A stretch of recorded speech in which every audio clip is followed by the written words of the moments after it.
प्राचीन काल से ही भारत की पुण्य भूमि होम हवन जप तप दान धर्म की वजह से धर्म भूमि के नाम से प्रख्यात है। आदिकाल से वीर पुरुष अपार ज्ञान के साथ इस पुण्य भूमि पर जन्म लेकर भारत देश का नाम गौरवान्वित करते रहे हैं।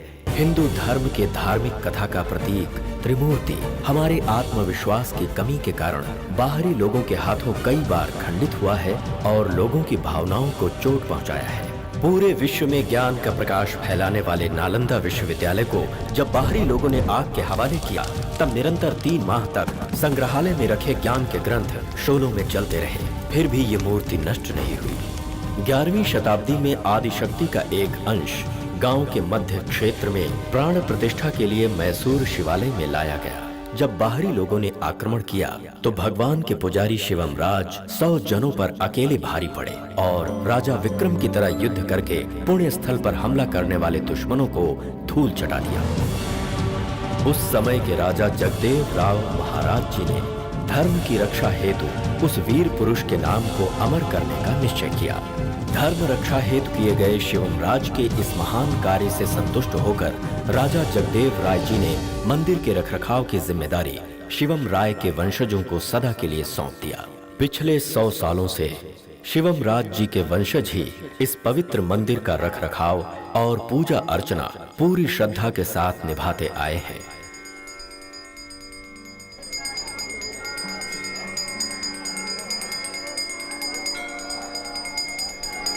बाजू हटो, बाजू हटो, बाजू हटो। पांडे भैया की जय, पांडे भैया की जय, पांडे भैया की जय, पांडे भैया की जय। नमस्ते। मंत्री पांडे जी की जय। चुप हो जाओ। भगवान के घर में आकर तुम लोग किसी और की जय जयकार कर रहे हो, बुद्धि भ्रष्ट है। ये हमारे मिनिस्टर साहब हैं। तो उससे क्या फर्क पड़ता है, पंक्ति में खड़ा करवाओ। मेरी इस तरह बेइज्जती करने के लिए यहाँ लेकर आए? मंत्री जी माफ कर दो, गलती हो गई। पंडित, ऐसे मंदिर और तेरे जैसे सैकड़ों पुजारियों को देखा मैंने।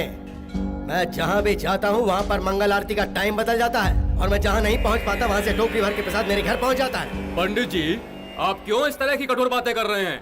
मिनिस्टर साहब यहाँ इसलिए आए हैं ताकि हमारे मंदिर को ज्यादा से ज्यादा फंड रिलीज करवा सकें। मंदिर को फंड दिलवाकर अगर उन्हें लगता है कि उनके सारे पाप धुल जाएंगे तो उनसे कह दो यहाँ आने की जरूरत ही नहीं है। पहले तू ये तय कर ले कि तुझे यहाँ रहना है या नहीं। ये गंदी राजनीति करने वालों का पार्टी ऑफिस नहीं है, सच्चाई धर्म न्याय नीति का स्वतंत्र पीठ है।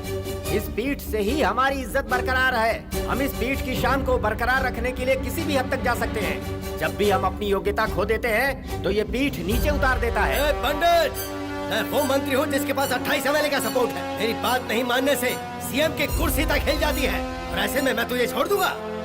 जब तक ये पंडित इस मंदिर में रहेगा मैं यहाँ कदम नहीं रखूंगा। चलो पंडित जी।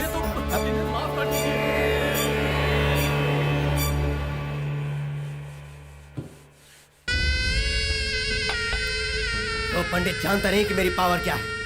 वो ये बिल्कुल नहीं जानता कि मैं कौन हूँ। उसे ये भी नहीं पता कि कल पार्टी मीटिंग है। मैं सीएम से बात करके उस मंदिर को हमेशा के लिए बंद करवा दूंगा। मेरी बेइज्जती करने वाला वो पुजारी, वो परमेश्वर का बच्चा, अगर उसे भिखारी नहीं बनाया तो मेरा नाम भी पांडे नहीं। जी, आप इतनी छोटी सी बात को इतना बड़ा इश्यू क्यों बना रहे हैं? देखो, उस मंदिर का रख रखाव और पूजा पाठ जयदेव राव महाराज के जमाने से ताम्रपत्र में सुनहरे अक्षरों में उनके वंशजों को लिख कर दिया गया है। अपनी बकवास बंद करो।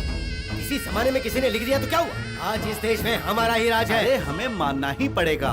देखिए, ये सच है। हमारे देश को आजादी मिलने के बाद उस मंदिर को इंडोमेंटल में शामिल होने से रोक दिया गया। ये एक इतिहास में दर्ज हुआ पुण्य स्थल है। उसकी देखभाल वही करेंगे। इसकी इजाजत उन्होंने कानून से ले ली है। तो तुम लोग क्या चाहते हो?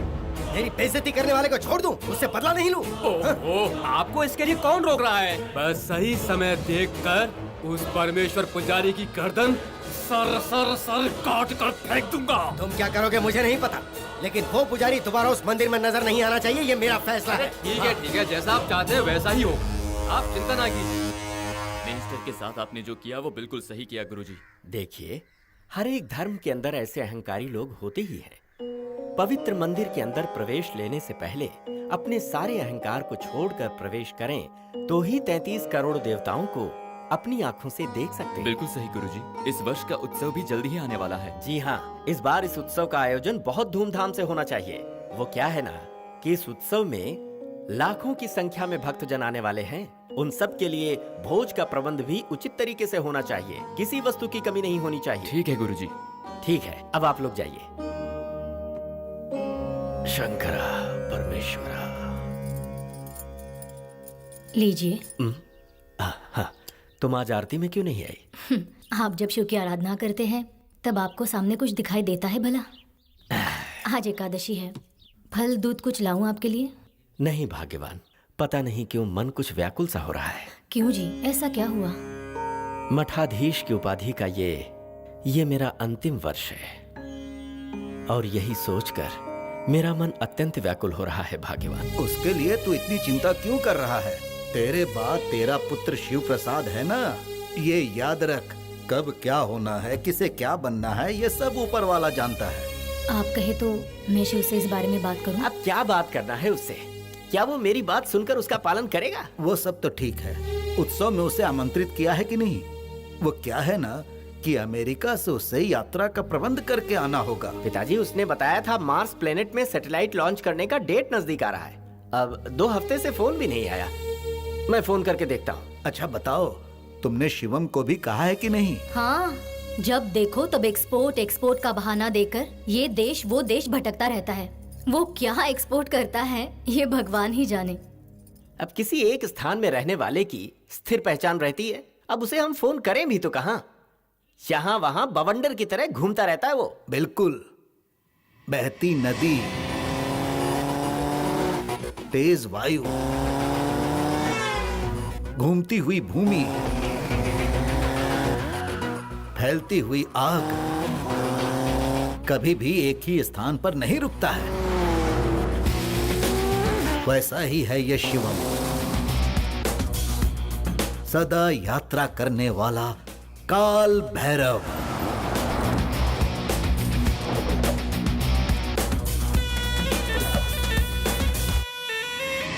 मुंबई में सीरियल ब्लास्ट कराने वाले मास्टरमाइंड अमंदुल्ला खान को सन 1985 में अरेस्ट किया गया था।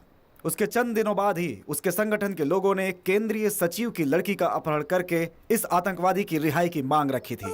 इनके आगे सरकार को भी झुकना पड़ा था। रिहा होते ही पाकिस्तान जाकर कोरियन माफिया के साथ मिलकर हिंदुस्तान में ड्रग का कारोबार शुरू कर दिया। भारतीय मूल के एलेक्स नाम के एक डॉन के साथ सोने के धंधे के सिलसिले में जब उसने एक मीटिंग सेट की, उसी वक्त इंटरपोल ने अटैक किया, जिसमें अलेक्जेंडर भाग निकला और ये पकड़ा गया। मिस्टर अमंदुल्ला खान, आपके ऊपर जो इल्जाम लगे हैं उसके लिए आपको जमानत नहीं मिल सकती। इसके बावजूद आप रिहा होने के लिए सरकार पे प्रेशर बना रहे हैं। इस बारे में आप कुछ कहिए। प्रेशर बनाने की मुझे जरूरत पड़े इतना कमजोर नहीं हूँ, और ना ही खुद को छोड़ने के लिए मैं किसी के सामने गिड़गिड़ाया हूँ। उन्हें खुद छोड़ना पड़ा है। मुझे वांटेड लिस्ट में शामिल करने वालों से लेकर अरेस्ट करने वालों तक सभी को अभी से ठंडा बुखार आना शुरू हो गया है। जैसे मैं चाहता हूँ उसी तरह चलेंगे तो यहाँ सुख शांति के साथ रह सकते हैं, ये वो अच्छी तरह से जानते हैं। इतनी सिक्योरिटी यहाँ पर लगा रखी है इसलिए नहीं कि मैं यहाँ से भाग जाऊंगा, बल्कि इसलिए कि भूल चूक से भी मुझे कोई तकलीफ ना हो जाए। अगर ऐसा कुछ हुआ तो फिर खून की होली खेली जाएगी।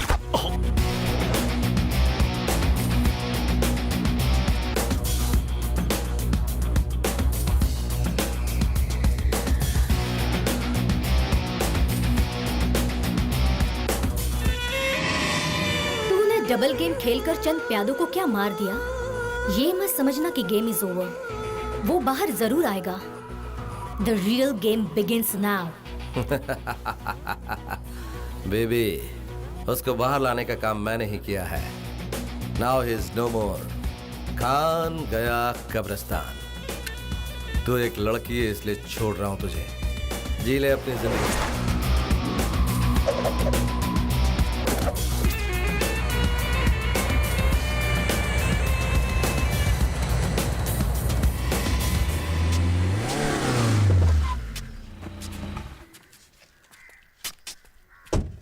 अरे अरे रुको। अब क्या हुआ? तुम लोग अपने माथे से विभूति चंदन सब पहुंच लो। लेकिन क्यों? वो पक्का नास्तिक की औलाद है। माथे पर विभूति या टीका देख लेगा तो चमड़े के साथ खरोच कर निकाल लेगा। ऐसा है क्या? हाँ।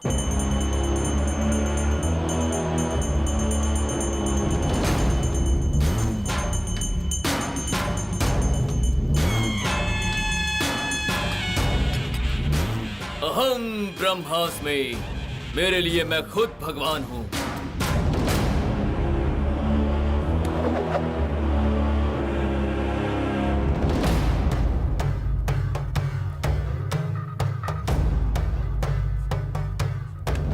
मुझे इस तरह से घूर क्या रहा है?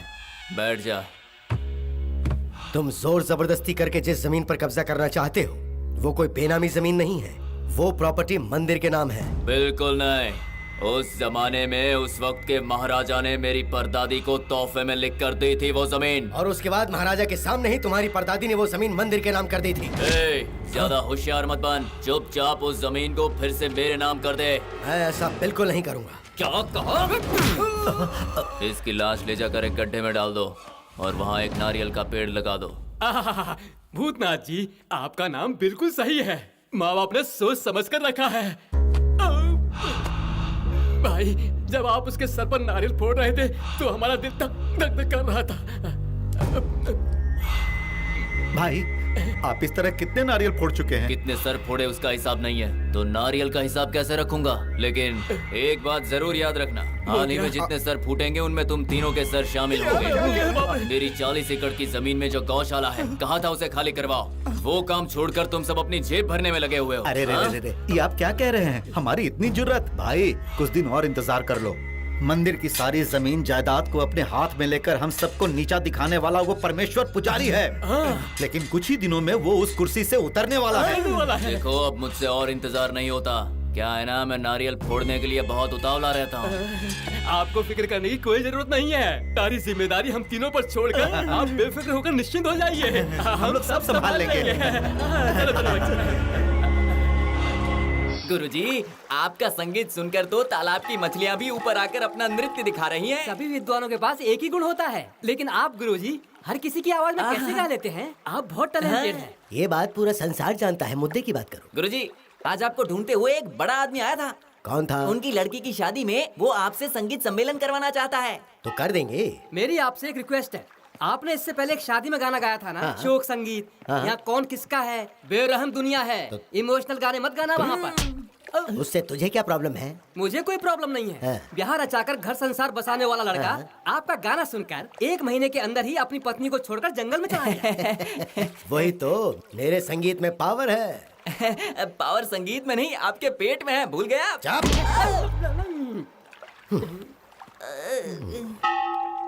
उस मंदिर के जमीन और हमारे भूतनाथ के जमीन के बीच में गौशाला एक बाउंड्री की तरह थी। बिल्कुल। हाँ, उल्टी सीधी तरकीबें आजमा के सारे जानवरों को कसाई खाना भिजवा दिया। सही कह। चल चल, अंदर ले चल। चल, क्या कर रहा है? चल, ले चल। आदाब भोलेनाथ।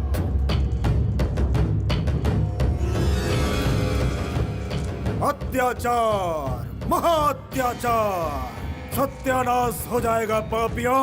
जैसा बीज बोएगा वैसा ही फल पाएगा। याद रखना, दूध देने वाली का रक्त बहाने वाले पापियों, तुम्हारा सत्यानाश हो। सड़ी गली चीजों को खाकर पचाने वाले गिद्ध हो तुम। घोर संकट आने वाला है। तुमने जो जाल बिछाया है उसमें तुम लोग ही फंसोगे। क्योंकि एक धूमकेतु तुम्हारे विनाश के लिए अब आ चुका है।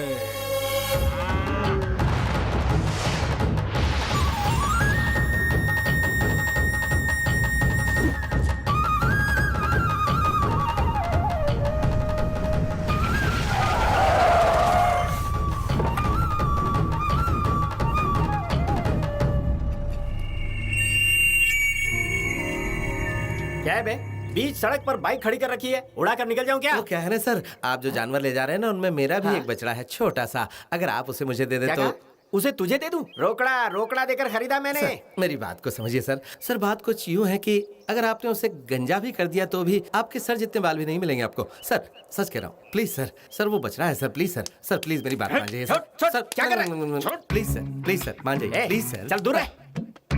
1 मिनट रुक जा। हाँ सर।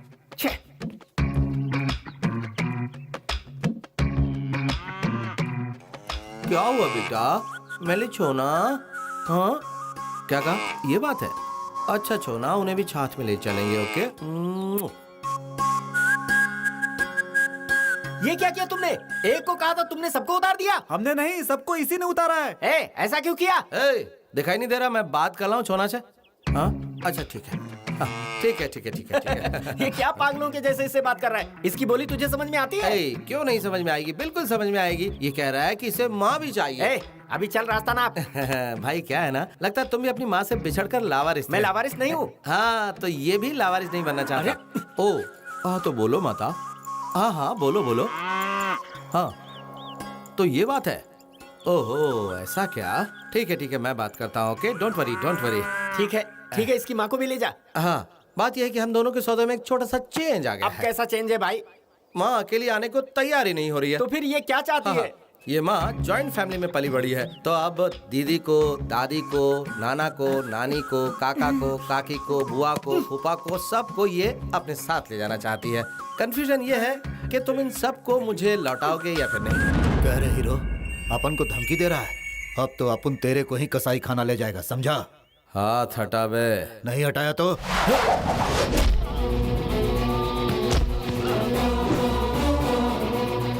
भाई क्यों बुला रहा है? वो मरकर जहन्नुम पहुंच गया है। तू भी जाएगा क्या उसके पास?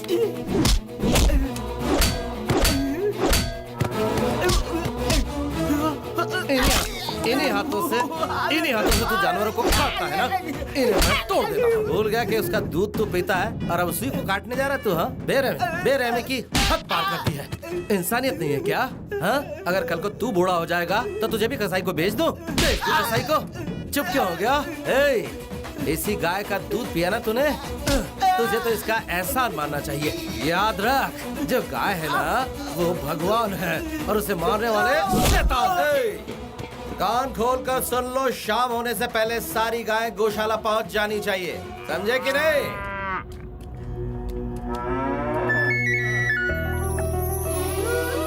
दीपक राग से दीप जल उठी, मेघ मल्हार से वर्षा हो उठी। ये क्या है गुरुजी? आपका संगीत सुनकर लड़की ही प्रकट हो गई। यही तो स्वर सम्राट का कमाल है। ये क्या कर रही है? इतने खूबसूरत चेहरे ने अचानक चंडी का रूप ले लिया। आज तो मैं सबक सिखा कर ही रहूंगी। अरे मैं छोड़ूंगी नहीं। टुकड़े कर दूंगी।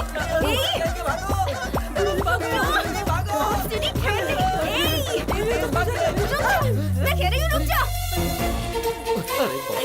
रुक जा। इतनी लंबी दौड़ लगाई और वो भी हमारे लिए नहीं। सॉरी गुरुजी, हमसे मिस्टेक हो गई। अरे मैं मर गया। आज तो शिवम की हत्या निश्चित है। क्या हुआ शिवम? कोई कुत्ता पीछे पड़ा है क्या? कुत्ते को तो मैं पत्थर मार के भगा देता, लेकिन यहाँ तो काली माँ चंडी साक्षात मेरे पीछे है। बचाओ। Police police. तुमने क्या समझ रखा है? हाँ एक ही बार में सिर से घर अलग कर दूंगी, समझो? बचाओ। तुझसे शादी करके ही रहूंगी। ये क्या हुआ? जो हत्या करने गई थी वो विवाह की बात कर रही है। गुरुजी क्या? आपका ट्रैक क्लोज। अरे धूप, तुझसे शादी कौन करेगा? तुझे पता है तू कैसी लड़की है? ना शर्म ना हया, ये कोयता लेकर पूरी सड़क पे मुझे दौड़ा रही है। गुरुजी आपका ट्रैक ओपन। अंकल जी आप इस लड़की को नहीं जानते। पता है इसने 10वीं में क्या किया था? इतनी शॉर्ट्स पहनकर पेड़ के ऊपर चढ़ गई थी और मुझे नीचे बैठा दिया था। आम जो चुराने थे इसे। शिव की सौगंध, काश तेरी जगह वहाँ पर मैं होता। पर चाहे जो भी हो, मैं शादी तुझसे ही करूंगी। सिर कट जाए या जान चली जाए, तुझे मुझसे कोई नहीं बचा सकता। तो मेरा भले सर कलम कर दे, मैं तुझसे शादी नहीं करूंगा। बिल्कुल सही कहा। किसी भी कीमत पे इससे शादी मत करना, अपनी जुबान पे कायम रखना। थैंक यू, आप इसे संभालो। क्या पापा, आप हमेशा उसी की तरफदारी करते हैं। अरे तेरी किस्मत अच्छी है, वो खुद शादी से इनकार कर रहा था। आज आया है, कल चला जाएगा, 6 महीने तक नहीं दिखेगा। वो कहाँ क्या करता है किसी को कुछ नहीं पता। ये लड़का तेरे लायक नहीं है। एक अच्छे लड़के से तेरी शादी करवाऊंगा, उसे भूल जा तू। शिवम के साथ इसकी शादी नहीं होगी। अब आपकी लाइन के लिए। ऐसा क्या? तो फिर मैं बजाना शुरू करता हूँ। क्या? हारमोनियम। तुम लोग हमेशा सिर्फ डबल मीनिंग ही समझते हो। गुरु गुरु गुरु गुरु, जरा रुको गुरु।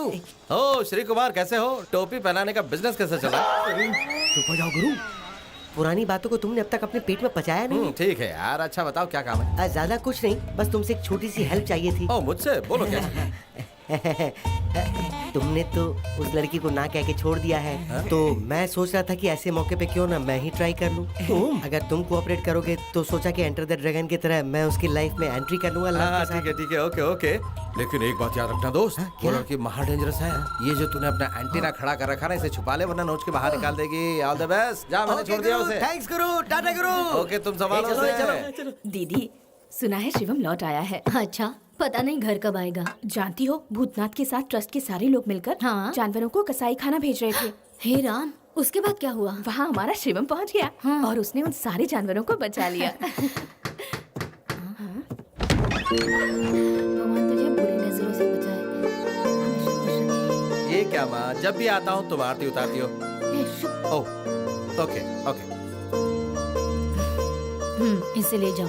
जाओ जाओ, जल्दी नहा कर आओ। मैं तुम्हारे लिए खाना परोसती हूँ। खाने में तुमने हलवा पूरी तो बनाया ना? मुझे पता है तुम्हारी मनपसंद चीज क्या है। मैंने सब वाह वाह बनाया वाह वाह वाह, इन हाथों से बनाया हलवा पूरी खाए मुझे अरसा हो गया। मैं 5 मिनट में आता हूँ, ठीक है? है। जा। कैसे हो भाई? Hello, hi. Hi Pawan, how are you? Hi चाचू। ये लो, इसे खोलो और जो तुम्हें चाहिए वो ले लो, ठीक है? Thank you. क्या बात है, मुझसे पहले यहाँ पहुँच गए? बस परसों इसका एग्जाम खत्म हुआ और पापा ने कहा कि उत्सव आ रहा है तो आप लोग आ जाइए, तो हम जल्दी आ गए। गुड। तू लास्ट मंथ अमेरिका आने वाला था, तो आया था या नहीं? कुछ पता ही नहीं चला। आया था लेकिन तुरंत लौट आया, तुमसे मिल नहीं पाया। सॉरी भैया। ये पहली बार नहीं है कि तू ऐसा कर रहा है। बेटा, हाय गॉडफादर, हाउ आर यू? दद्दू। अरे बेटा, मेरा बच्चा शिवम। कैसे हो दद्दू? अरे मैं तो ठीक हूँ, लेकिन तू ये बता कि तू सुबह आने वाला था तो इतनी देर क्यों हो गई? अब क्या कहूँ दद्दू, वो जो लड़की है ना, हाँ? वो तो साक्षात काली का अवतार है। इतना बड़ा कोयता लेकर बिंदास होकर मेरी जान लेना चाहती थी वो। अरे बाप रे। ये क्या बेटा, तुम उसकी बुराई कर रहे हो? तुम तो उसकी जान हो। क्या कहा? जान हूँ? नहीं भागता तो बीच बाजार में मुझे टपका देती। हाँ, वो तो अंकल आगे तो मैं बच गया। अब ऐसी लड़की से कोई शादी करेगा क्या? मुझे अपनी जान प्यारी है। मतलब तुम्हें मंजूर नहीं हाँ, है? correct। तो फिर ठीक है, ये बात याद रखना। चाहे जो भी हालात हो, जो बात तुमने आज कही है, कल उस बात से मुकर मत जाना। हाँ, ये क्या? अरे दद्दू, ये तो ऐसे बोल गई जैसे इन्होंने पहले से ही सब रिकॉर्ड करके रखा हो। देखो, जो रिकॉर्ड होता है उसे हम डिलीट कर सकते हैं, लेकिन अपनी बेटी को तुम्हें नहीं देना है, ये बात उसके पिता ने मन में ठान ली है। क्यों? ऐसा क्यों? उनके होने वाले दामाद का गवर्नमेंट ऑफिसर होना बहुत जरूरी है, ये उसके पिता की शर्त है। तुम विदेश जाने का ख्याल छोड़कर यही रहकर कोई अच्छी सी नौकरी कर लोगे तो मैं किसी तरह उसके पिता को मना लूंगी। आपकी बेटी से शादी करने से बेहतर है कि मैं पूरी जिंदगी विदेश घूमता रहूं। क्यों? शिवम, हाँ, पापा कब आया बेटा? अभी अभी आया पापा। इस बार 10-15 दिन के लिए यहाँ रुकेगा या फिर से चक्कर गिननी हो रुकूंगा जाएगा? पापा, मेजर एक्सपोर्ट का काम निपटा कर आया हूँ। ठीक है ठीक है, इस बार कार्तिक उत्सव के बाद ही तुझे यहाँ से जाना होगा। पापा, मम्मी के हाथ का खाना और आपके हाथ का प्रसाद खा कर ही जाऊंगा, ये फैसला करके आया हूँ। अच्छी बात है। शिवम, हाँ माँ। अरे जल्दी आ, कब से बुला रही हूँ। हाँ आ रहा हूँ माँ, आता हूँ। माँ बुला रही।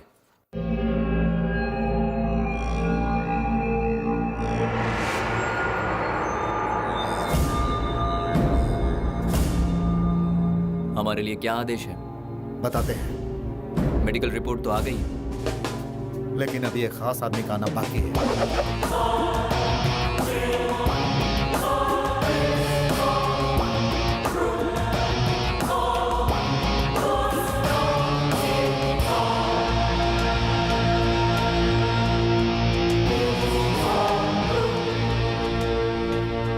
शुक्रिया मेरे दोस्त, शुक्रिया।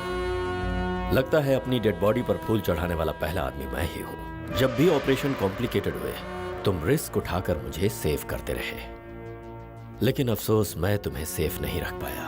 इसके लिए दिल से सॉरी मेरे दोस्त। तुम्हारी मौत के साथ मेरी आइडेंटिटी भी खत्म।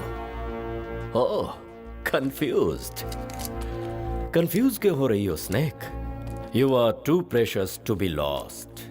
तुम्हारी मुलाकात हमेशा मुझसे ही होती थी। ये तो बस मेरा एक मुहावरा था। मेरा दुश्मन एलेक्स मुझे नीचे गिराने के लिए कैसे कैसे प्लान बना रहा था, मुझे पहले से पता है। लेकिन उसका फाइनल टारगेट क्या है, ये जानने के लिए अपने डुप्लीकेट को उसके साथ मीटिंग के लिए भेजा था। उसने तो मुझे शमशान पहुंचाने का पूरा बंदोबस्त कर रखा था। सत्य, आज तुम जिंदा हो, यही बहुत है। कम, लेट्स सेलिब्रेट। किस खुशी में? जो जेल के अंदर बंद था उसे बाहर निकालकर पब्लिक के सामने मारा, इस खुशी में सेलिब्रेट करें, या फिर मेरी आइडेंटिटी हमेशा के लिए खत्म हो गई, इस खुशी में? जब तक मैं न चाहूं, मेरे डुप्लीकेट के मौत की खबर लीक नहीं होनी चाहिए। मेरा दुश्मन मर गया, इस ब्रेकिंग न्यूज के साथ मैं जिंदा हूं, ये सनसनीखेज खबर एक साथ आएगी। एलेक्स को अमानुल्लाह खान का रेंज क्या है सिर्फ यही पता है, लेकिन इस खान का रिवेंज कैसा होता है ये अब मैं उसे दिखाऊंगा। एलेक्स! देखो बेटी, संगीत में सब कुछ भुलाने की शक्ति है। संगीत सीखने से लड़की की इज्जत बढ़ती है। रिश्ते की बात करते समय लड़के वाले लड़की को गाना आता है कि नहीं ये पूछते हैं, ना बोलने पर नाक कटती है। संगीत सीख लोगी तो विवाह भी हो जाएगा और शिवम को भूल भी जाओगी। चलो। मंगनी की बात करने के लिए लड़के और उसके पिता पूरी रस्म के साथ यहाँ पर आ रहे हैं। अबे गधे के बच्चे। नमस्ते गुरुजी। नमस्ते शंकर भैया, अंकल जी। अंकल नहीं तो क्या दादा बोलूं? नहीं श्रीमान, हाइट और साइज छोड़ दें तो हमारी और तुम्हारी उम्र लगभग एक ही है। अरे श्रीमान जी, आप कैसी बातें कर रहे हैं? आपकी तो शादी लायक एक जवान पुत्री है और मेरी तो अभी तक शादी भी नहीं हुई है। वाजपेयी जी और अब्दुल कलाम जी भी अभी तक कुंवारे ही हैं। मुझे बात आगे नहीं बढ़ानी है। वैसे आप यहाँ कैसे? आपको रस्म की थाली नहीं दिख रही है क्या? अरे वो तो दिखाई दे रहा है। ऐसे शुभ काम के लिए शुभ मुहूर्त देख कर आना चाहिए था ना। शुभ मुहूर्त देखने का टाइम नहीं था। अब आप जल्दी से हमारी बेटी को संगीत सिखा दीजिए श्रीमान। ये खड़ी रहती है तो बिल्कुल सितार जैसी लगती है और बैठे तो तानपुरे की तरह लगती है। ये लीजिए श्रीमान, गुरु दक्षिणा। अच्छी तरह संगीत सिखाइए। आप फिक्र मत कीजिए, आपकी बेटी को संगीत में पूरी तरह डुबोकर बाहर निकाल दूंगा।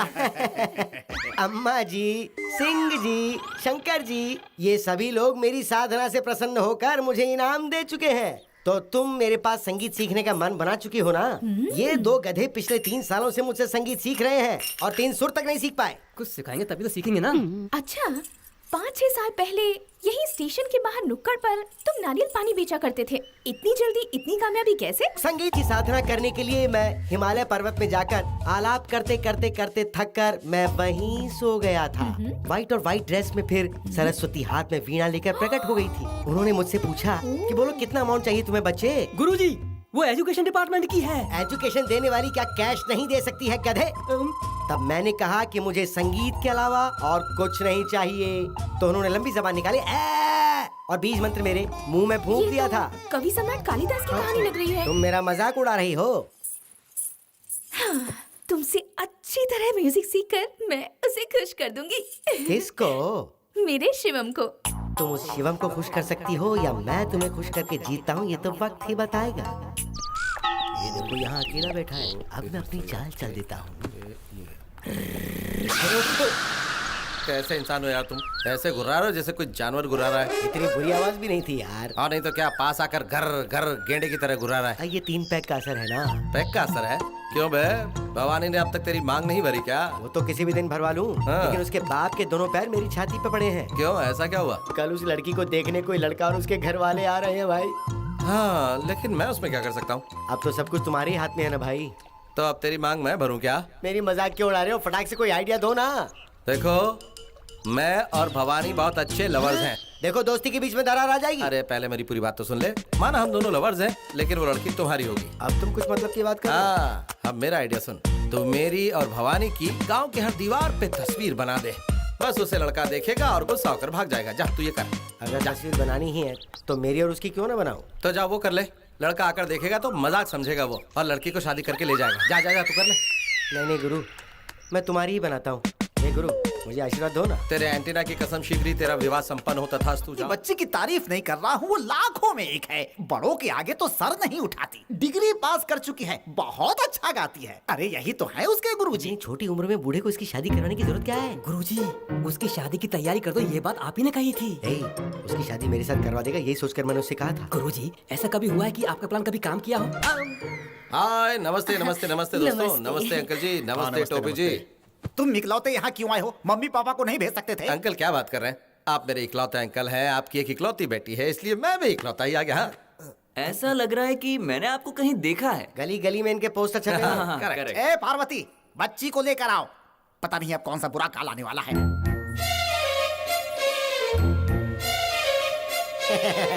इन्हें भी मैंने कहीं अच्छा, ये क्या किया? थू, मनहूस। पापा, क्या है? लगता है इस लड़की को भी मैंने कहीं देखा है। इसमें शक्कर तो बराबर से मिलाई है ना? हाँ मिलाई है, हाँ। लेकिन मिक्स नहीं की है। तो करो जाने मन, मिक्स करो। हाँ ए जी, हाँ। मेरी फिंगर छोटी है। ठीक है, तो लाओ मैं करता हूँ। ओके। हाँ। ये तुम सबके सामने क्या कर रहे हो? ये अपना मुंह बंद कर, मैं तेरे लिए काम कर रहा हूँ।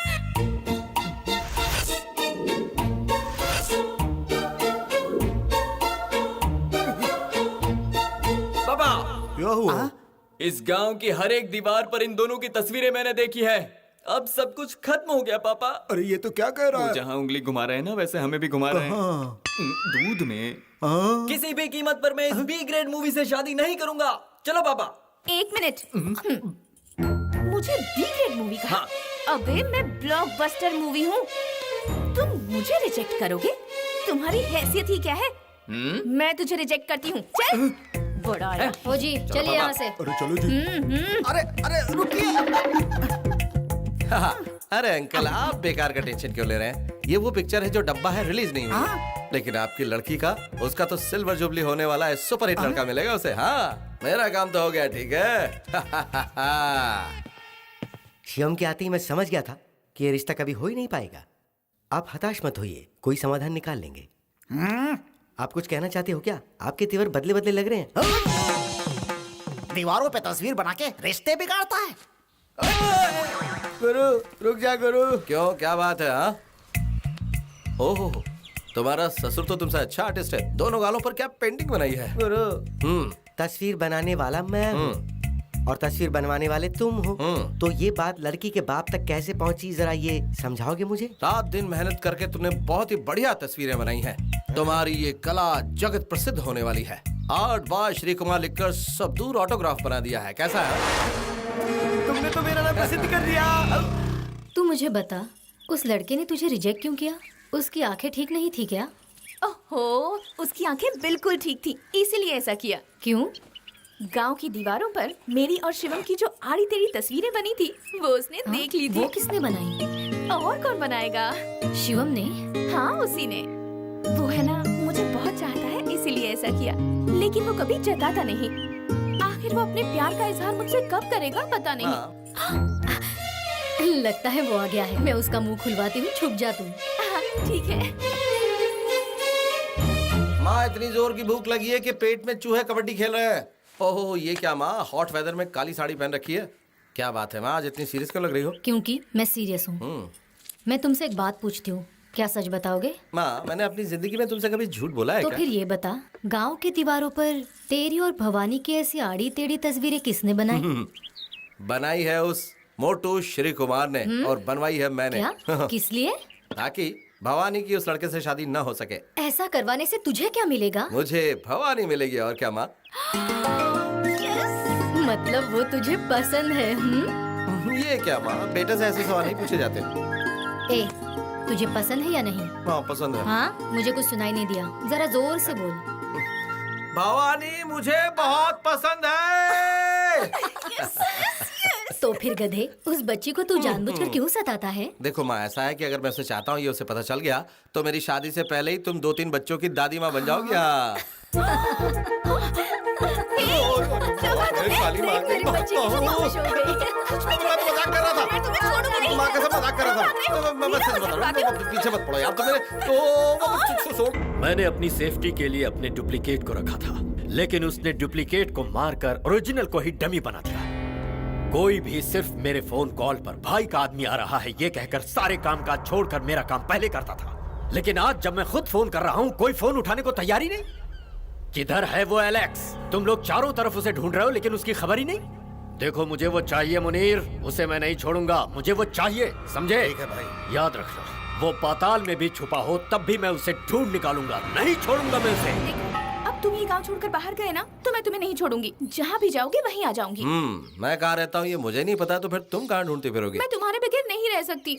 जल्द से जल्द शादी की ये प्रॉब्लम सॉल्व करो। प्रॉब्लम नंबर 1, मेरे पापा को तुम्हारी सूरत पसंद नहीं है। प्रॉब्लम नंबर 2, ऑलरेडी मेरे लिए लड़का ढूंढ रहे हैं। प्रॉब्लम नंबर 3, वो भोपले का प्रॉब्लम, पुराने खंडर का पिलर।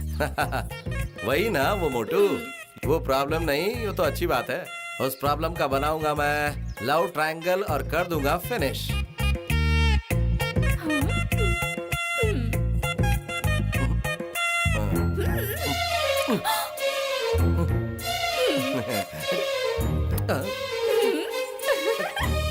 आज से आपका खाना पीना सब बंद। आज के बाद सिर्फ गाना बजाना। जिस चिड़िया के पीछे आप थे ना, वो तो फुर्र करके उड़ने वाली थी। वो तो सही वक्त पे आकर शिवम ने मदद की, तो वो नहीं उड़ पाई। इस खुशी के मौके पर एक गाना हो जाए। अच्छा, मुझे आपसे कुछ बात करनी है। हम दोनों के बारे में बात करनी है?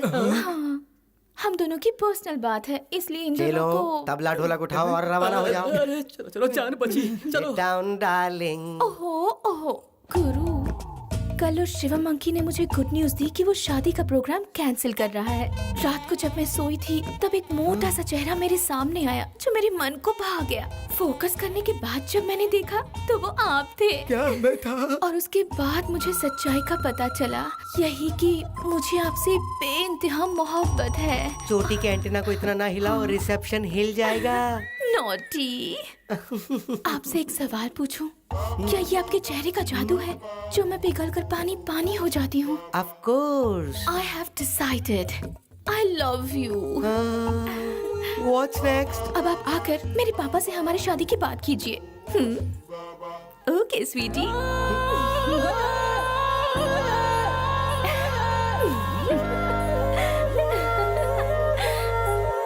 भवानी अब तक घर नहीं आई है, शादी के लायक हो गई है, फिर ये म्यूजिक सीखने की क्या जरूरत? सोचा था संगीत सीख लेगी तो अच्छा लड़का मिल जाएगा, लेकिन वो उसे तो लाज शर्म ही नहीं है तुम्हारी वजह से।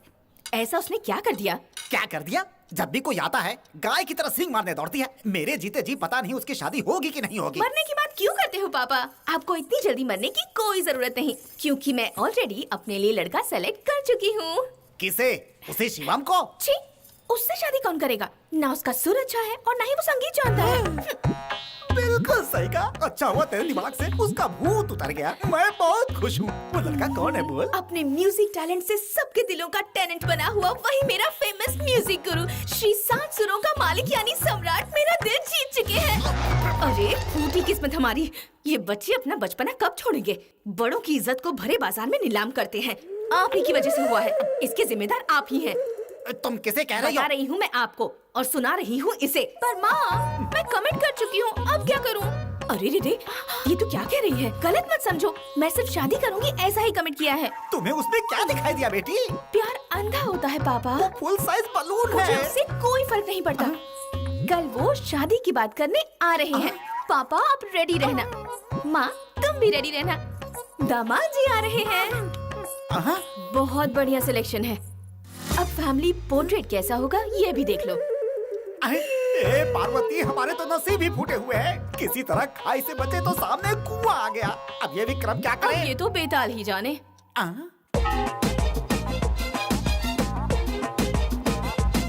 आपने मुझे अपने साथ लाकर यहाँ क्यों बिठाया है पापा? वो मेरे लिए घर में आकर इंतजार कर रहे होंगे। अरे मैं ये नहीं चाहता, इसीलिए यहाँ लेकर आया हूँ। तू चुप बैठ। ओहो, अरे ये अमंगल मंगल आरती के समय यहाँ कैसे आ गया? अरे इसे यहाँ किसने बुलाया? इन्हें यहाँ मैंने बुलाया है पापा। क्या कर दिया तुमने? चलो भागो यहाँ से। पापा रुको ना पापा, एक मिनट। क्या बात है श्रीकांत अंकल, यहाँ कैसे? क्या कहा अंकल? और नहीं तो क्या तुम्हें दादा कहूँ क्या? हेलो, मैं तुम्हारी लड़की का पति, तुम्हारा दामाद। मेरी लड़की का पति नहीं, तुम काला कोयला हो। हाथ दिखाकर बात मत करो। कल इन्हीं हाथों से मेरा पैर धोकर कन्यादान करने के बाद अक्षत डालेंगे मेरे सिर पे। अक्षत मैं तेरे सर पे नहीं डालूंगा, तेरे लाश पे डालूंगा, तुझे जला दूंगा। सुन लो, इन दोनों की शादी हरगिज नहीं होगी। ऐसा करने से पहले तुम्हें मेरी मर्जी जाननी होगी। तुम्हारी मर्जी जानकर क्या करना है मुझे? शादी करने वाली लड़की राजी है, हम दोनों शादी के लायक है, तो फिर सोचना कैसा? क्या कहा? इससे शादी करोगे क्या यार? नहीं नहीं, ये अब तक शादी के बिल्कुल लायक नहीं, जबकि तुम तो शादी की उम्र पार कर चुके हो। सच में देखो भवानी, इसे तो तुम्हारी बेटी क्या हुआ? छोड़। अरे ये कौन सी लैंग्वेज है? जर्मन लैंग्वेज है। जर्मन लैंग्वेज मुझे नहीं आती। चल मेरा हाथ छोड़। इधर आओ ना गुरु, इधर आओ। गुरु, अगर तुम ऐसा करोगे तो कैसा चलेगा? वो मेरी अकल, मेरी शक्ल और मेरी पर्सनालिटी पे नहीं मर मिटी है गुरु, वो तो मेरी वॉइस पे मर मिटी है गुरु। वॉइस पर? हाँ। अबे गेंडे, तुझे क्या लगता है कि तेरी वॉइस किस बारे में मैं नहीं जानता? ये क्या कर रहे हो? हाँ, ये है ना गीत माला, लोक गीत, भक्ति गीत, वेस्टर्न सॉन्ग, सब कुछ इस वॉइस कंट्रोल म्यूजिक प्लेयर पर भर के रखा। जरूरत के मुताबिक सॉन्ग प्ले करके उसके साथ लिप सिंक करके तू लोगों को टोपी पहनाता। हाँ, तेरे पेट पे बंधी है आईपॉड टेक्नोलॉजी, चोटी में लगा हुआ ये जीपीएस एंटेना और कान में मिनी स्पीकर बूम बैग्स। इन सबसे तू लोगों को बेवकूफ बनाता है। अगर ये बात मैंने उसे बता दी तो सोच तेरे साथ क्या होगा। पूरे गांव में दौड़ा दौड़ा कर मारेगी। सोच ले, उसके बाद तेरा धंधा भी चौपट हो जाएगा। भिखारी की तरह तू दर दर की ठोकरें खाता फिरेगा। नहीं गुरु, प्लीज, रोजी रोटी के लिए ये सब कर रहा हूँ, ऐसा मत करना। इस राज को राजी रहने दो ना प्लीज। जिंदगी प्यारी है कि मोहब्बत प्यारी, पहले ये फैसला कर ले। जिंदगी प्यारी है, वैसे मैं थोड़ा रिस्क ले सकता तो हूँ। फिर मैं बता देता हूँ, मुझे क्या? नहीं गुरु, जान है हाँ। तो ही जहान है। हाँ चलो। हाँ। वो क्या है ना अंकल जी, ये तो अभी छोटा सा बच्चा है, इसकी उम्र ही क्या है। और संगीत में तो बहुत ही साधना की जरूरत होती है। अगर अभी से इससे शादी हो गई तो फिर इसकी साधना पूरी तरह भंग हो जाएगी। ये ख्याल इसको आया है ना? जरा बता दे। देवी, आज के बाद हम दोनों का रिश्ता गुरु और शिष्य का है। तो फिर मेरे प्यार का क्या होगा? मेरा ये हाल करने वाला ही तुम्हें सही रास्ता दिखाएगा। अंकल जी, तो फिर शादी के इरादे का क्या हुआ? ट्रायंगल पे गेम सक्सेस। पांडे भाई, हमारा वो 20 एकड़ जमीन वाला काम जो अटका उसे पूरा कर दो ना भाई। तुझे बैठे बैठे वही याद आया है क्या? समझ हो गया, अब टेंशन मत ले। ये बताओ कि नई खबर क्या लाए? पांडे भैया जी, मंदिर का उत्सव नजदीक आ रहा है। हर साल आपके दिए हुए डोनेशन से ही आसपास के 10 गांवों को बुलाकर पेट भर भोजन का प्रबंध आज तक करते आए हैं। उस मंदिर में फूटी कौड़ी नहीं देने वाला मैं। मुझे मंदिर में आने से मना किया उसने। सैकड़ों लोगों के सामने मेरे दिए डोनेशन को उस पुजारी ने धिक्कारा था। मंत्री जी, ये कार्तिक महीना ही उसके लिए आखिरी साल है। बिल्कुल। इसके बाद वो रिटायर होकर घर के सामान की तरह कोने में पड़ा रहेगा। उसके बाद मंदिर का सारा रखरखाव हमारा ही होगा। सही कहा। देख लीजिएगा। ठीक है, चलो देखते हैं। पर याद रहे कि ये उस परमेश्वर पुजारी का आखिरी उत्सव होना चाहिए। अरे बहू, ये शिवम कहीं दिखाई नहीं दे रहा। कोई जरूरी काम है कहकर कल रात को ही वो विदेश चला गया है बाबूजी। शिबू, मुझे तुमसे एक खास विषय में बात करनी है। बोलिए पापा। वो बात ये है, परंपरागत पीढ़ी दर पीढ़ी सदियों से हमारे हाथों से होते आया है ये प्रधान मठाधीश का कार्य निर्वाह करने का इतिहास। उसके देखभाल और महत्व के बारे में तुम अच्छी तरह से परिचित हो। जी हाँ पापा। मेरे पिता अपने कार्यकाल में इस जिम्मेदारी को पूरी श्रद्धा के साथ निभाते आए थे। उनके बाद मेरा चुनाव हुआ, लेकिन आज 40 वर्षों बाद आने वाले महाभरणी नक्षत्र के मुताबिक आने वाले समय के लिए मैं रिटायर हो रहा हूँ। शब्द, स्पर्श, रूप, रस, गंध, इन पांचों अंशों को लेकर सत्वगुण, तमोगुण, रजोगुण, इन सभी से कर्म सरणीय भेदानुभवः अंतः आत्मा से प्राप्त होता है। इसलिए बेटा, मेरे बाद ज्येष्ठ पुत्र होने के नाते तुम्हें इस परंपरा को आगे बढ़ाना होगा। ये क्या पापा, आपको नहीं लगता इतना बड़ा फैसला लेने से पहले आपको मुझसे एक बार पूछना चाहिए था? आपका काम जैसे आपके लिए इम्पोर्टेंट है, वैसे ही मेरा काम मेरे लिए इम्पोर्टेंट है। मैं आपका ये कार्य नहीं कर सकता पापा। ये सिर्फ कार्य नहीं है, सेवा है। सदा भगवान की शरण में रहकर सेवा करने का महत्वपूर्ण कार्य है। पापा, मेरी ये नौकरी मुझे महीने में करोड़ों रुपए कमा कर देती है। उसे छोड़कर मैं यहाँ पर पूजा, पुरस्कार, अलंकार, अभिषेक करते हुए, ये तीर्थ मंगल आरती करते हुए छुट्टे पैसे कमाऊं पापा? बकवास बंद कर, बहुत हुआ। पूजा अनुष्ठान के प्रति इतनी गिरी हुई बातें कर रहा है। परमेश्वर, देखो शिबू, तो जो भी काम करता है करोड़ों रुपए की कमाई होती है, लेकिन ये सब सपनों का फल है। लेकिन भगवान की सेवा फल की उम्मीद किए बिना भक्ति भावना से होती है। संकट निवारण करने वाले भगवान की शरण में जो भी आता है उसके प्रति सर्वे जना सुखिनो भवन्तु कहकर अर्चना करने का सौभाग्य तुम्हें अपने आप मिल रहा है बेटा। जो कार्य तुम इस वक्त कर रहे हो वो कोई भी कर सकता है। तेरे जैसा साइंटिस्ट हर एक गाँव में, हर एक गली में मिल सकता है, लेकिन गर्भगृह में भगवान को छूकर पूजा अर्चना अलंकार करने का सौभाग्य करोड़ों जन्मों के पुण्य फल के स्वरूप ही मिलता है। ऐसे शुभ अवसर को यदि तुम खो दोगे तो तुमसे बड़ा मूर्ख इस संसार में और कोई हो ही नहीं सकता। पापा प्लीज मुझ पर ज्यादा प्रेशर मत डालिए। चाहे कुछ भी हो जाए, मैं अपना फैसला नहीं बदलने वाला पापा। भगवान के लिए ऐसी बातें मत करो शिबू। तुम्हारे ना कहने से तुम्हारा कोई नुकसान नहीं होगा बेटे, परंतु पुरखों से चली आ रही ये पुरानी परंपरा हमारे वंशजों के हाथ से चली जाएगी। तुम भी ऐसी बातें क्यों कर रही हो माँ? आज मैं आपकी बातों में आकर गलत कदम उठा लूंगा तो कल पश्चाताप भी मुझे ही करना पड़ेगा। कैसी पश्चाताप की बातें कर रहा है तू? आज तू, तेरी पढ़ाई, तेरी नौकरी, तेरी तरक्की, यहाँ तक कि 2 वक्त की रोटी भी तू खा रहा है तो वो सब भगवान शिव के आशीर्वाद से ही है। ऐसे शिव की पूजा आराधना करने से तू इनकार कर रहा है? मूर्ख कहीं का। पापा, आप जिस शिव पूजा की बात कर रहे हैं उस पूजा को मैं ना करूँ, ये भी पुरखों की मर्जी हो सकती है। पुरखों, परंपरा और उत्तराधिकारी के नाम पर आप मेरी बलि चढ़ा रहे हैं पापा। दादा के बोए हुए बरगद के पेड़ पर मैं फांसी पर चढ़ जाऊं क्या? शिबू, जिन 9 ग्रहों की पूजा करने की बात कर रहे हैं उन 9 ग्रहों के साथ मैं अपने लैब में रोज खेलता हूं पापा। भगवान के लिए मुझे बख्श दीजिए। बार बार एक ही बात। ये पूजा, पुरस्कार, धर्म, ये सब आपका काम है। मुझे ये सब नहीं समझ में आता और ना ही मैं करना चाहता हूँ। बेटा शिवू, शिवू,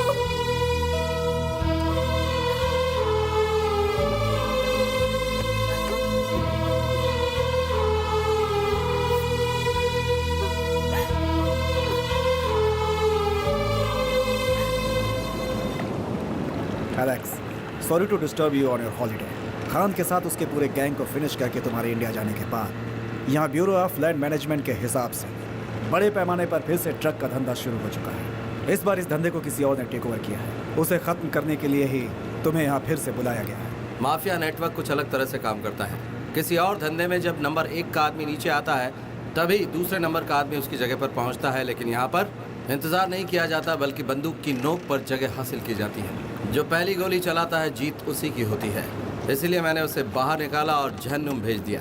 खान की जगह खाली होने के बाद नेटवर्क का फिर से इतने थोड़े समय में चालू हो जाना, इसका सिर्फ एक ही मतलब है, कोई और है जो खान की जगह पर पहुंच चुका है। यास्मीन, यूसुफ, आयशा, जफर एंड नूरू, ये लोग हर महीने 50 से 60 टन ड्रग्स अमानुल्लाह खान से खरीदा करते थे। हमें उन्हें ढूंढना होगा और उनका सफाया करना होगा।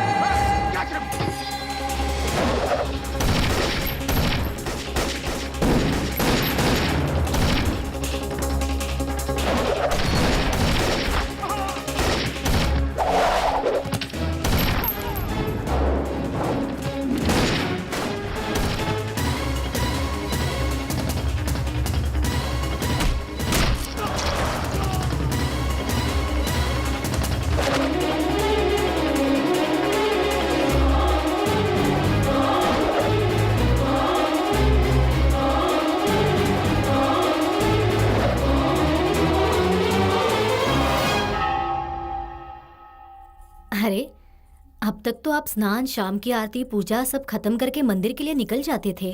आज क्या हुआ जी, आप इतनी देर तक सोए हैं? शिबू ने आपकी बात नहीं मानी, इसलिए आप परेशान मत होइए। आपके बाद शिव का प्रसाद देने वाला कोई नहीं है तो क्या हुआ? शिव अपने भक्तों के लिए खुद ही अपना रास्ता निकालेगा। मैं कब से बोले जा रही हूँ, लेकिन आप जवाब ही नहीं दे रहे। क्या हुआ है आपको? ए जी, सुनिए सुनिए, ए जी सुनिए, सुनिए ना। शिबू!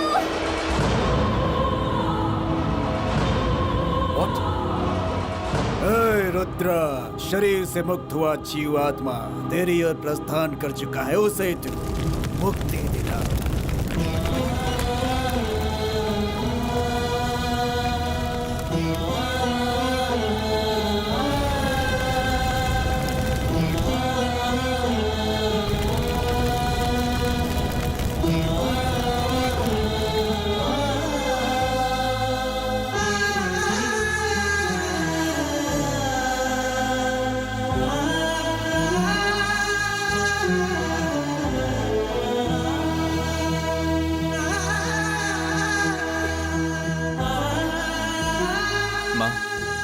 मैं आज वापस जा रहा हूँ माँ। यहाँ की सारी विधि संपन्न करने के बाद तुम भी मेरे पास आ जाना माँ। पापा नहीं रहे तो तुम यहाँ रहकर क्या करोगी माँ? दद्दू, आप इन्हें समझाते क्यों नहीं? अगर माँ मेरे पास आ जाएंगी तो इन्हें अपने दुख दर्द से छुटकारा मिल जाएगा। हमारी सोच जैसा अगर सब कुछ होता तो दर्द से हर किसी को छुटकारा मिलता, संसार में हर कोई हंसी खुशी के साथ जीवन बिताता। ये सब कुछ छोड़कर तुम्हारे साथ आना हमारे लिए बिल्कुल मुमकिन नहीं। इतने सालों तक यहाँ रहे, हम इस मंदिर और जगह को नहीं छोड़ सकते। यही हमारा अस्तित्व है। तेरे पिता को गुजरे हुए अभी 3 दिन भी नहीं हुए और तू अपने फर्ज को छोड़कर जाने की तैयारी कर रहा है। वहाँ सैटेलाइट लॉन्च होने वाला है दद्दू, मेरा जाना जरूरी है। देखो बेटा, पिता के वचन का पालन करने के लिए वन में गए श्री राम जी जैसा तो तू नहीं बन सकता। माता पिता को कंधे पर ले जाने वाला श्रवण कुमार जैसा महान बेटा भी तो तू नहीं बन सकता। बेहतर है कि तू चला ही जा।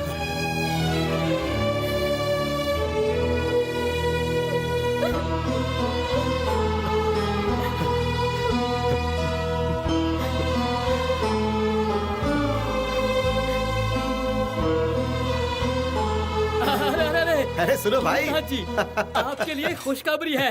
वर्षों से जो आपका दुश्मन बना बैठा था, हाँ। वो परमेश्वर पुजारी सीधा कैलाश चला गया। इतना ही नहीं, उसके बाद उसका उत्तराधिकारी बेटा ये कहकर विदेश चला गया कि मुझे इस झमेले में नहीं पड़ना है। इतना अच्छा मौका हमें अपने हाथ से जाने नहीं देना चाहिए, छीन लेना चाहिए उसे।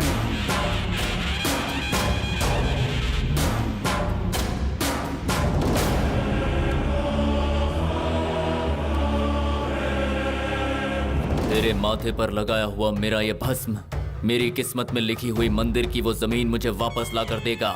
आज के बाद उस मंदिर का यही उत्तराधिकारी है और यही वारिस है।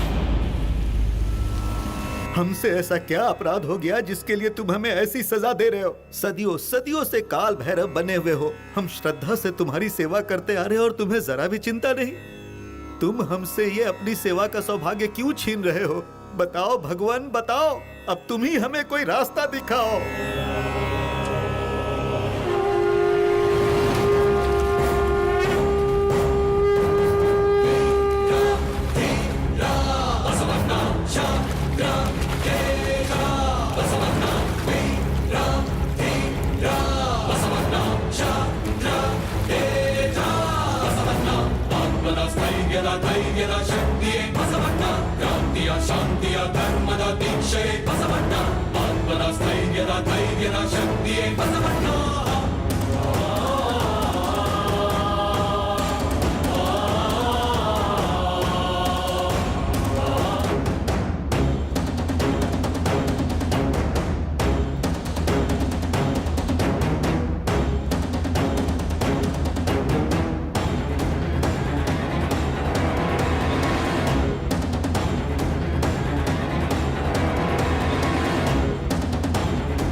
तुम लोग क्या करने जा रहे हो? पिछले 4 सालों से इसी मंदिर में सहायक पुजारी बनकर सेवा करने वाले पुजारी को हम मठाधीश की कुर्सी पर बैठाने जा रहे हैं। असंभव!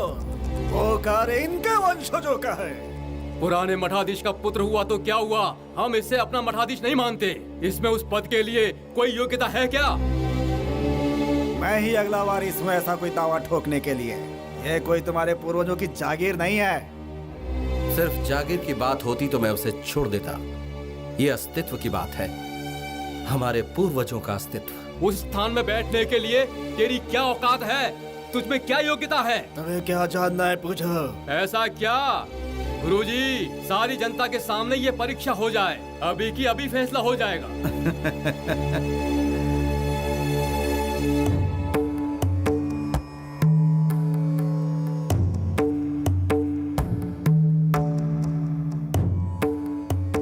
हमारे धर्म में देवालय मतलब एक सशक्त व्यवस्था है। यहाँ सिर्फ विश्वास पर ही सब कुछ नहीं चलता। मुख्य द्वार से लेकर गर्भगृह तक, हमारे कुल देवता से लेकर अंतिम पंक्ति तक, पग पग पर नियम शास्त्र का अंश होता है। दैवीय शक्ति को केंद्रित करने के लिए सिर्फ मान लेने या भावना को पालना ही काफी नहीं होता। उसके लिए ऋषियों के दिए हुए ज्ञान की प्राप्ति होनी चाहिए। अर्चना करने वाले की प्रार्थना अगर सही है तो तबेले का पत्थर भी शिव बन जाता है, लेकिन पूजा में अगर रत्ती भर भी चूक हो तो शिव को शिला बनते देर नहीं लगती। संसार के मोह माया में भटके हुए तुम हजारों साल का इतिहास रचने वाले इस मंदिर में किस तरह मठाधीश का कार्य संभालोगे?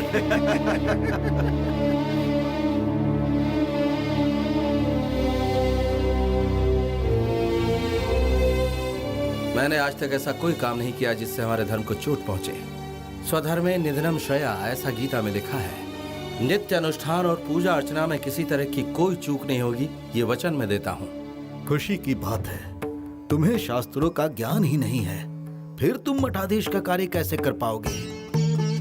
भागवत गीता में श्री कृष्ण ने कहा है, तस्मात् शास्त्रम प्रमाणान्ते वर्तते काम कार्ता हंता। ये 14वें अध्याय में कहा है उन्होंने। शास्त्रों के ज्ञान के बिना मन मुताबिक उसका उच्चारण नहीं करना चाहिए, ऐसा श्री कृष्ण ने कहा है। क्या ये पता है तुम्हें? ये 14वें अध्याय में नहीं, बल्कि 16वें अध्याय का 23वां श्लोक है। इच्छा शास्त्र विधि मुत संजय वर्तते काम करतः न ससिति मवापनोति न सुखम न परांगतम कहकर शास्त्र के विधान को छोड़कर जो कोई अपनी इच्छानुसार पाठ करेगा उन्हें सिद्धि प्राप्त नहीं होगी, सुख प्राप्त नहीं होगा और न ही परम गति प्राप्त होगी। इसका तात्पर्य यही है। अब सुनिए 24वां श्लोक। तस्मात् शास्त्रम प्रमाणन्ते कार्य कार्यो व्यवस्थितो यात् पर शास्त्रम वेदानुतम कर्म कृतम निहर्वशी। इसका अर्थ है कि क्या करना चाहिए और क्या नहीं करना चाहिए शास्त्र के आधार पर इसका निर्णय होना चाहिए। अपनी सुविधा हेतु कोई भी अनुचित कार्य नहीं करना चाहिए। गीता में भगवान ने इसी सत्य को प्रतिपादित किया है। वो सब तो ठीक है, सही कर्मों को कौन सा धर्म शास्त्र प्रमाणित करता है, क्या तुम्हें पता है? उस शास्त्र में विशेष 3 विधियां हैं। निगम, आगम, स्मृति। निगम का मतलब है वेद, आगम का मतलब है धर्मशास्त्र, स्मृति का मतलब है मंत्र तंत्र विज्ञान। सारे कर्मों का निर्माण, प्रतिस्थापना, अर्चना, सारे विधि विधान आगम शास्त्र के अनुसार ही होने चाहिए। निगम मंत्रों का उच्चारण अगम जैसा ही होना चाहिए। जिस कार्य का निर्माण अगम शास्त्र के अनुसार हुआ है उसी विधान के अनुसार पूजा अर्चना होनी चाहिए। हमारा देवालय शिवालय के अनुसार ही बनाया गया है और हमारे शिवालय मुख्यतः 28 प्रकार के होते हैं। कारण कामिका, योग चित्त, दीप, सूक्ष्म, सहस्रा आदि आदि। हमारा मंदिर कारण कामिका पद्धति से बना है। उसके लिए माता की आराधना और श्री चक्र की स्तुति श्री विद्या के संप्रदाय के अनुसार ही होनी चाहिए। शिव के अनुसार पंच ब्रह्मा मतलब कौन है? शिव का पंचमुख भी पंच ब्रह्मा है। उनके नाम है सद्यजोता, वामदेव, अघोर, तत्पुरुषा, ईशान। और इन 5 मुखों से ही न, म, शी, वा, यह नमः शिवाय से ही 5 अक्षर मंत्र उत्पन्न हुआ है। इन 5 मुखों को चैतन्य देने वाला शिव ही पंचमुख होकर संसार का नायक है। अच्छी बात है। और एक छोटा सा प्रश्न, शिवम राज कौन है? कोई कलह नहीं, किसी का वध नहीं, असत्य वचन नहीं, कोई अहंकार नहीं, किसी का उपहास नहीं, स्वयं की प्रशंसा नहीं, औरों का अपमान नहीं। यही आत्मशुद्धि है, यही भैरव की सिद्धि है और यही है परमपिता परमात्मा की अमृत वाणी। ब्राह्मण कुल में पैदा होने वाले और भेदभाव का तिरस्कार करने वाले, सब में समानता लाने वाले 12वीं शताब्दी में पैदा हुए बसवराज जी के बारे में ही आप पूछ रहे थे क्या? बिल्कुल। सनातन धर्म ने ही मूर्ति को पूजने के प्रथा की शुरुआत की थी। तब से शिव के आगे बैठे हुए हैं नंदी महाराज, उसके बारे में बताओ। नंदीश्वर शिव पुराण के अनुसार शिला के आगे बैठकर तपस्या करने के फलस्वरूप शिव के ही अंश से अवतरित हुए हैं। ऋषि मुनियों के वेद वाक्य के अनुसार ही धर्म के 4 स्तंभ हुए हैं। सत्य, अहिंसा, शुचि, धर्मपद संपादन। इन 4 स्तंभों पर ही धर्म की सच्चाई टिकी है। इन्हीं ने हम सबको ज्ञान दिया है। धर्म का श्रद्धा से पालन करने पर ही ईश्वर प्राप्त होता है। नंदी महाराज के दर्शन के बाद ही शिव की पूजा होनी चाहिए। धर्म का रक्षक ही भगवान है। भगवान को देखकर सत्य आचरण करना ही धर्म है। शिव पर दृष्टि रखने वाला भक्त आनंद स्वरूप होता है और वो आनंद स्वरूप ही नंदी महाराज है। मानता हूं, भस्म धारण 3 रेखाओं में ही क्यों होता है? उसे आड़ा खींचने का कारण क्या है? अग्निमिति भस्म, जलमिति भस्म, स्थलमिति भस्म, भस्म व्योमिति भस्म जैसे वेद मंत्र भस्म को स्थापित करते हैं। अग्नि सारा भस्म वर्चस्व को, तेज को, आयुष, रक्षा, पवित्रता और शांति प्रदान करता है। भस्म भाषणात् भसितम प्रोक्तम भक्ष किल भक्ष भक्षणात्। इसका अर्थ स्मृति व्याख्या। प्रकाश स्वरूप पाप का नाश करने वाली है भस्म। ओमकार में आकार, ओमकार मकारों को ऋग्वेद, साथ ही यजुर्वेद और सामवेद को ब्रह्मा विष्णु महेश्वर जी का प्रतीक मानकर भस्म की 3 रेखाएं माथे पर लगाई जाती हैं। माथे की लिखावट को शुभ बनाकर उसे परिवर्तित करने की शक्ति भस्म में होती है।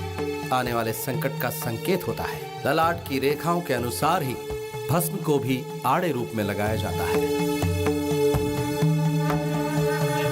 धर्मस्य जयस्तु अधर्मनाशस्तु शिवो रक्षितो शंभो शंकर हर हर महादेव।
शिवम बेटा,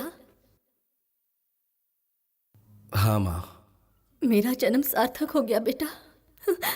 बड़े बड़े विद्वान लोगों के पूछे गए सवाल, निगम, आगम, भगवत गीता, वेद और पुराण, अर्चना, विधि विधान, सब कुछ तुमने इतने सरल तरीके से कहा है। इसका मतलब भगवान शिव ने ही मेरी कोख से जन्म लिया है।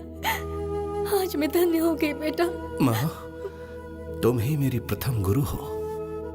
जब तुम तुलसी तुलसी दुर्गा भद्रा कहकर वृंदावन की परिक्रमा करती थी, तब मैं तुम्हारी हर बात सुनता था। जब मैं तुम्हारी गोद में बैठता था, उस समय तुम्हारी सुनाई पौराणिक कथाएं मुझे आज तक याद है। दद्दू मुझे अपने सामने बैठाकर गीता का सार, वेद, उपनिषद, शिव पुराण सुनाते थे। मैं खेल खेल में ही उसे याद करता था माँ। दद्दू संध्या के समय मुझे गायत्री मंत्र सुनाते थे, जिसे मैं कविता की तरह याद कर चुका था। संसार के किसी भी कोने में जाता हूँ, वहां पर भी मैं संध्या वंदन करना कभी नहीं भूलता माँ।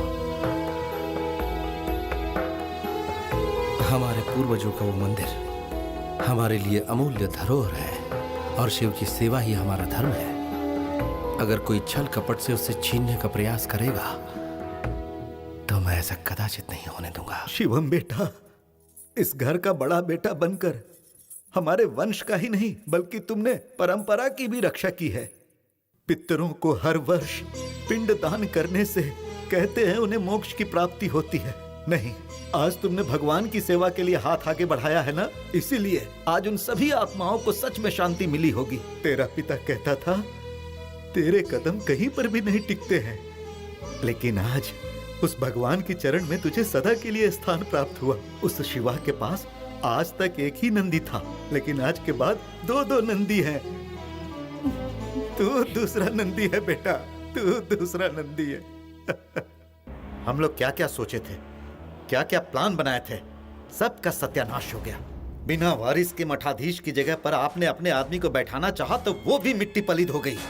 गुल्लेल से निकला पत्थर निशाने पर लगे, तभी किसी ने ताली बजाकर सारे पंछियों को खेत से उड़ा दिया। अब उसे नहीं जीना है, उसे जीने का अधिकार नहीं है। कुछ ऐसा करो कि वो खुद इस पद को छोड़कर चला जाए। आपको टेंशन लेने की जरूरत नहीं। उसके बाप के मुंह में मिट्टी हम ही लोगों ने डाला है। मंदिर की चाबी, गर्भगृह की चाबी, खजाने की चाबी, सेवा सत्कार से लेकर भगवान के आभूषण तक का हम लोगों ने डुप्लीकेट बना रखा है। इस हाथ से निकाल कर इस हाथ में रख दिए तो सब खत्म। मंदिर के तमाम जागीर और जेवरात के मालिक हम ही हैं, हम ही हैं मालिक भूतनाथ। विदेशों में घूमने वाला शिवम राज इतना बड़ा विद्वान होगा, ये बात मैंने कभी सपने में भी नहीं सोची थी। वो अपने बाप से भी 2 कदम आगे है। सही कहा। तुमने देखा नहीं, इतने साल इस गांव से दूर रहने के बावजूद वो कैसे उस दिन पैक पैक पैक पैक कर रहा था। जो भी हो, अभी हमें थोड़ा सतर्क रहने की जरूरत है, वरना पासा कहीं उल्टा ना पड़ जाए। बिल्कुल सही। जब तक परमेश्वर पुजारी जिंदा था, तब तक हम में से किसी को भी चैन से नहीं रहने दिया। उसके मरने के बाद ऐसा लगता है चोरों ने सीसीटीवी कैमरा ही चुरा लिया। साक्षात परमेश्वर के ही दर्शन हो गए। आप यहाँ किसकी प्रतीक्षा कर रहे हैं? नंदी महाराज केवल शिव की प्रतीक्षा ही करते हैं। हम भी वैसे ही हैं। मंदिर की रक्षा करने के अलावा हम कुछ नहीं करते हैं। बिल्कुल। किसने कितनी चोरी की है और कहां कहां हाथ मारा है, अकाउंट्स देखने के बाद सब पता चल गया है। अरे रे रे रे रे रे, भगवान के अकाउंट में बेईमानी करने वाले की आंखें चली जाती हैं। जो ईश्वर को धोखा देता है गुरुजी, उसके शरीर का एक भी हिस्सा सही सलामत नहीं रहता। ओह अच्छा। हाँ। तो फिर आप ठीक ठाक कैसे हैं? क्या मतलब? आप कहना क्या चाहते हैं कि हम इस मंदिर के हिस्सा में घोटाला करते हैं? हाँ। मैं कसम खाकर कहता हूँ, एक छुट्टा पैसा, एक पैसे को भी नहीं छुआ मैंने। बिल्कुल, तुमने पैसों को नहीं छुआ, लेकिन रुपयों को निगला है, वो भी करोड़ों रुपए। तुम कहना क्या चाहते हो? हम लोग अकाउंट्स में एक एक पाई का हिसाब रखते हैं। अकाउंट्स क्या मैं तुम्हें बताऊं? प्रसाद, अभिषेक और दीपक के लिए 50 किलो घी, और वो भी किस मूल्य पर? 450 रुपए प्रति किलो, अर्थात 22,500 रुपए प्रतिदिन। एक माह का 6,75,000 रुपए और एक साल का 21 लाख रुपया होता है। अकाउंट में तुम लोगों ने लिखा है 3.5 करोड़। इसका मतलब है तुम लोगों ने झूठ बोलकर 2,69,00,000 रुपया हड़पा है। इसके अलावा छोटी मोटी चीजों को मिलाकर होता है 30 करोड़ रुपया सालाना, लेकिन अकाउंट में तुम लोगों ने लिखा है 60 करोड़। तुम पुराने हो इसलिए अपमान नहीं करना चाहता। मैं तुम्हारे सामने एक बड़ा प्रस्ताव रखता हूँ। तुम लोग 30 करोड़ एक साथ मत भरो, 30 दिनों का समय देता हूँ।